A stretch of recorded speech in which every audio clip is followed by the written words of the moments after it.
Good morning, everybody. Happy week after Super Bowl. Just wanted to get in touch with you guys, let you know what I've done this week. It wasn't that much. I did spend a lot of time watching the Super Bowl and preparing for that. Sorry. But I did get some work done on the mapping UI of Input Mapper.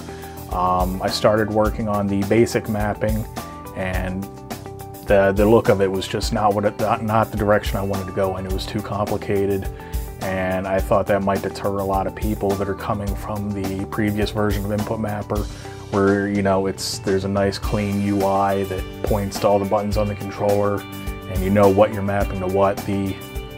The new UI that I was putting together that was supposed to be the basic one was just too complicated and time consuming. So I'm working on a couple extension methods that will allow plugin developers to create their own graphical interface for mapping if they so desire. If not, it will automatically fall back to the advanced one, so there's no pressure on developers to do anything extra, but it is preferred because it is a cleaner way of mapping controls to more complex devices. For shits and giggles, I threw together a MIDI plugin for Input Mapper so I could recognize MIDI devices. And that was just a couple conversations I was having with some, video producers and other guys that work in production. And they have, these nice controllers that they use for their video interfaces and, the camera pan tilt zooms, content switchers, all kinds of stuff like that. But it seems all these companies require proprietary devices, and some of these programs don't work with certain devices, or the program wants their brand of device. So I say, I'm working with this stuff for game controllers. It's allowing, these controllers to be used on games that, only want a certain type of controller. I see no reason why there can't be some crossover here. And just for shits and giggles, I went ahead and wrote a plugin to suck in the MIDI device, and it's actually working great, especially with the new framework now being all event-driven.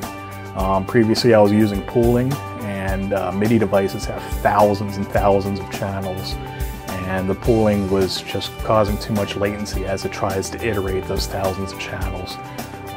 But using the new event-driven system, it works great, zero latency, it's all instant.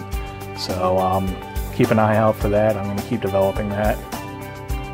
As I said previously, Input Mapper is completely, all the events for channels are now completely event-driven instead of pooling. Input Monitor was a little bit behind on that update. The previous Input Monitor was still using the pooling method. The new one that I'm going to release with my next framework update is going to be completely event-driven as well. So it won't have such lags and issues when working with controllers that have multiple to many channels. I want to let people know that we do have a Steam group. If you use Steam to play your games, go ahead and find us on there, add us. We're not really doing a whole lot with it right now, but in the future I do hope to set up some events and get-togethers where we can hang out, stream some games, play some games online, so on and so forth. So that'll do it for this week. I'll keep working on this stuff, and I'll get back with you guys next week. Have a good one.